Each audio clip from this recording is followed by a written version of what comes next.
Olá, galera aqui do nosso canal. A gente está aqui para mais um vídeo. Eu estou fazendo aqui um esforço múltiplo, né? Porque meu gato está aqui o rabo dele aqui, ó, e está tentando morder o fio do microfone, tá? Mas então a gente vai tentar fazer o vídeo sem que não aconteça algum prejuízo técnico aí. De vez em quando ele se mete na frente da câmera. Ô, belicoso. Viu, galera? Então é o seguinte, né? Hoje eu vou falar com vocês rapidamente sobre a relação entre Atma, Paramatma e Anatma, tá? E com isso a gente vai fazer a distinção entre o budismo e o hinduísmo, duas tradições milenares lá do Oriente, né? O budismo e o hinduísmo são duas tradições que são duas correntes, duas religiões que surgiram na Índia, né? O Buda, mais especificamente, no Nepal, mas é porque aquilo tudo na época era a Índia, né? Era a civilização indiana, né? Incluía o Nepal de hoje, né? Então, gente, porque eu sempre tive uma grande afinidade com essas duas perspectivas, né? Quando a gente fala de hinduísmo não é um pensamento só, tem várias correntes de pensamento dentro do hinduísmo e tem várias correntes de pensamento dentro do budismo. Quer dizer, as diferenças são até gritantes entre escolas budistas, né? Mas a gente vai pegar assim aquilo que há de universal em um e outro, né? Tanto o que há de universal no hinduísmo e o que há de universal no budismo, né? E a gente vai tentar entender isso através de uma historinha, né, de uma ilustração, uma história ilustrativa, né, um mito que eu elaborei com base nas próprias dissertações e dos mestres, né, quer dizer, é uma fábula tirada das escrituras sagradas, né, hinduístas, mas que eu vou adaptar para essa nossa explicação, né? Então, na verdade, os conceitos chaves para a gente entender a diferença, né? E a gente vai entender por que é tão importante entender a diferença entre o hinduísmo e o budismo, que na verdade o que é importante? O importante é a gente conhecer a nós mesmos, o importante é o conhece-te a ti mesmo, que embora seja uma filosofia socrático-grega, mas ela serve aqui para nós, porque o que é importante? O importante não é saber a diferença entre o budismo e o hinduísmo. O importante é a gente sair da ilusão, né? O importante é a gente superar os venenos mentais, é a gente realmente enxergar a realidade, né? Então, para a gente entrar logo no assunto, né? Imagina um lago, num lugar assim, né? Idílico, mas um lago, e desse lago tem dois homens, um é um budista, o outro é um hindu, né? E nesse lago as águas estão turvas, né?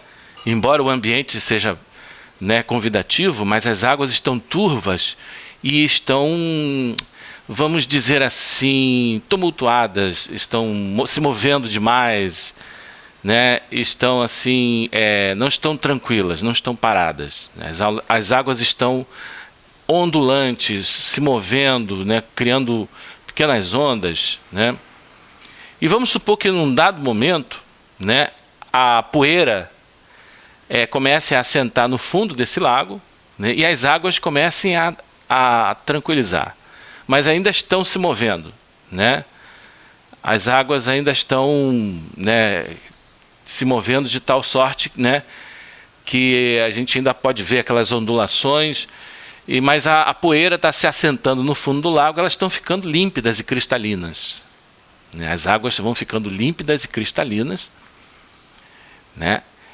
Mas só que como elas ainda estão se movendo, a gente consegue ver já o fundo do lago, né? Então aqueles dois homens já conseguem ver que no fundo do lago tem uma pedra preciosa, tem alguma coisa muito preciosa, talvez uma pedra, mas eles não sabem muito bem que pedra é essa, né? Por quê? Porque as águas, elas estão se movendo, né? Elas estão intranquilas, né? Estão se movendo, né? E à medida que a água se move, ela distorce a imagem do que está no fundo desse lago, né? A poeira já se assentou, já não está mais turva, as águas já estão cristalinas, mas né, como existe ainda, né, movimento, a imagem do fundo do lago está se distorcendo. Aí vamos supor que num dado momento as águas se aquietem, fiquem completamente calmas e tranquilas e límpidas e cristalinas, né? Aí você já consegue ver que é realmente uma pedra preciosa no fundo do lago, né?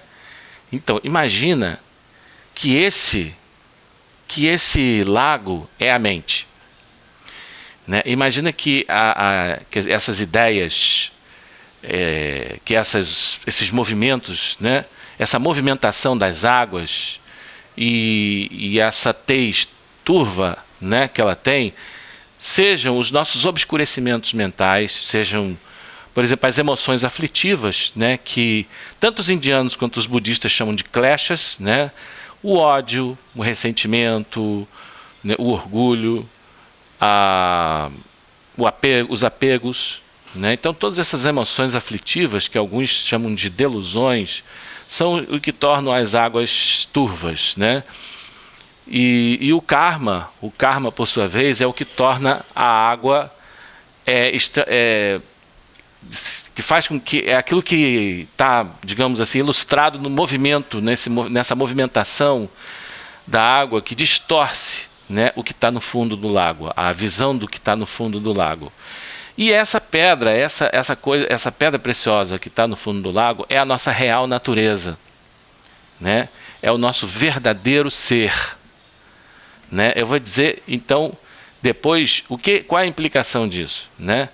Então, à medida que as águas vão se tranquilizando e vão se ficando límpidas, cristalinas, a poeira vai se assentando no fundo do lago, a gente vai conseguindo ver essa pedra, né, que é a nossa verdadeira natureza. E à medida que a nossa mente vai se tranquilizando, vai se ganhando mais lucidez, vai superando os apegos, os ódios, né, as ilusões, as aversões que nós temos, né, os 3 venenos, a indiferença, o apego e o ódio, né? Alguns falam a indiferença, né, a aversão e o apego, né? Então tem várias traduções para essas, são os 3 venenos principais, mas tem muitos outros venenos, né? O orgulho, por exemplo, né? É outro veneno mental. E os nossos karmas também, os karmas e também as impurezas dos nossos agregados mentais, né? Todas essas coisas, os nossos agregados, que são, por exemplo, a própria mente, agregado mentalidade, agregado matéria, agregado percepção, né? Alguns chamam a percepção, agregado sensação, né? Enfim, e os próprios elementos também. Todos esses agregados, né? É algo mais ou menos parecido, né, com o que Kant falava na sua crítica da razão pura, né? Que nós temos formas a priori, nós temos categorias a priori. Então tem categorias a priori na nossa mente que faz com que a gente pense que nós somos um eu, que nós temos um eu, e nós não temos um eu, né? A gente vai ver como é que é essa pedra preciosa, que é a nossa real natureza. Existem esses agregados, eles têm formas a priori que fazem com que a gente pense que existe um mundo externo a nós, né? Que existem coisas fora de nós, né? Que existe uma realidade para além da mente, né? E a gente vai ver que, na verdade, a realidade é basicamente mental, pelo menos dentro da corrente da Yogacara, né, da escola, dentro do budismo, a Yogacara, ou que tudo é mente, né? Yogacara tem um outro nome que eu vou lembrando aqui, né? Então essa que é a corrente do terceiro giro da roda do Dharma, isso aí eu posso explicar no decorrer da explanação. Mas então, aí as águas vão ficando calmas e as águas vão ficando claras e cristalinas. A gente vai superando, né, as impurezas dos nossos agregados, as ilusões de que nós temos um eu, de que existem coisas fora de nós, as ilusões de que algo é bom e outro algo é ruim, né, que eu sou eu e você é você. Tudo isso, a dualidade, né, a nossa mente, né, obscurecida, quer dizer, o lago com toda essa poeira e toda essa movimentação, né? Os desejos, os apegos, vê tudo assim como tendo coisas boas e coisas ruins. A nossa mente é dualista, existe eu aqui e a realidade ali, né? Então, mas à medida que a nossa mente, né, na nossa busca espiritual, na nossa caminhada espiritual, vai se clareando, e a natureza original da nossa mente, né, a condição original da mente, né, é a condição desperta, né, a natureza original da nossa mente é a condição desperta. A nossa mente é originalmente desperta, né? Então, são esses obscurecimentos, esse karma, né, que pode ser purificado. São essas coisas que fazem com que a gente não enxergue as coisas como elas são. A gente não enxergue a pedra preciosa no fundo do lago, que é o que nós verdadeiramente somos, né? Então, aqueles dois, né, ficaram, aquele indiano e aquele budista, resolveram mergulhar para pegar a pedra. Olha que coisa interessante, né? E estava lá no outro lado, já que eu falei de Kant, estava lá na margem do lago, Kant falando a seguinte coisa. Immanuel Kant, aquele filósofo alemão, né, ele chega assim: não, nós não podemos conhecer a coisa em si, nós só podemos conhecer o fenômeno. Vocês não podem mergulhar nesse lago e pegar esse objeto no fundo do lago, que vocês estão achando que é uma pedra preciosa. Vocês não podem fazer isso, não podem. Aí aqueles dois mergulhadores, né, aqueles dois resolveram mergulhar mesmo assim. Deixa eu só ver se a câmera ainda está filmando.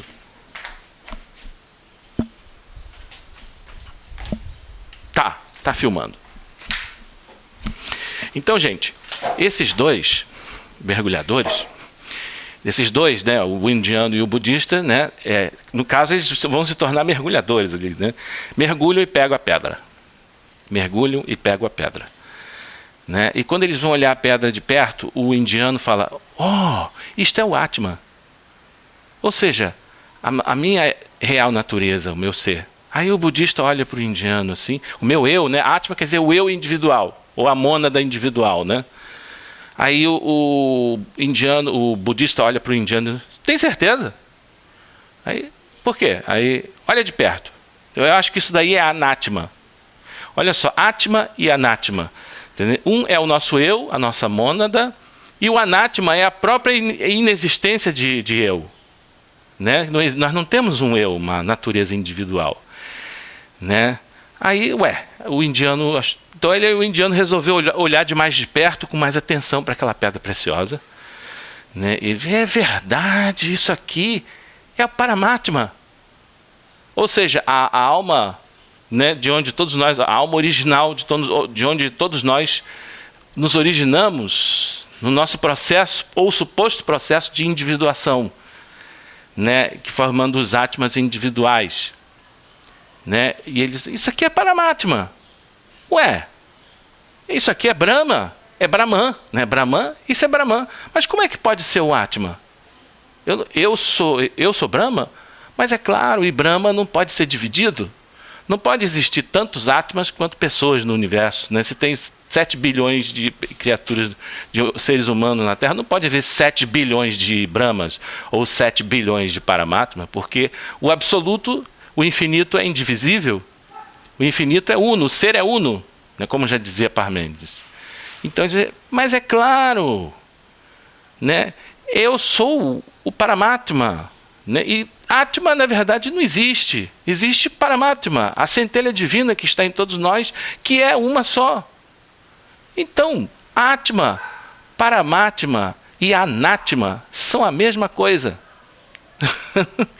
Essa explicação vem do meu mestre espiritual, Mahasambodhi Dharmasanga Guru, e ele falou exatamente isso, que Atma, Anatma e Paramatma são o mesmo ser. Então o budista chegou para o hindu: não te falei? Isso daí é Anatma. Você pode chamar de Atma também, e pode chamar de Paramatma, né? Porque Atma, Anatma e Paramatma são a mesma coisa. Aí você vai me perguntar: mas espera aí, você está chegando ao conhecimento da nossa... É um autoconhecimento isso. E o universo? Onde é que fica o universo e o mundo fora de nós? Né? Aí é que está, né? Eles descobrem isso, olhando para aquela pedra, que seria um holograma, né, do ser, e descobrem, né, que o conhecedor, O conhecimento e o conhecido são o mesmo ser. Então, na verdade, a mente é a base, é a realidade básica de toda a manifestação do real, ou daquilo que a gente chama de real, né? O conhecedor, o conhecimento e o conhecido são a mesma coisa, né? Então, tudo que a gente está vendo somos nós também, né? Esse é o grande mistério, a coisa em si. E Kant, e onde é que ficou Kant nessa história? Bem, Kant ficou lá na margem do lago, assim, ó.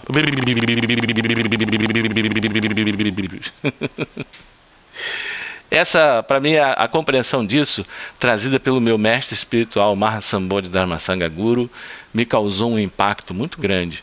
E agora eu posso entender a nossa senda espiritual. Muito obrigado por esse vídeo, espero que tenha sido útil para você. E até o nosso próximo vídeo, se Deus assim o permitir.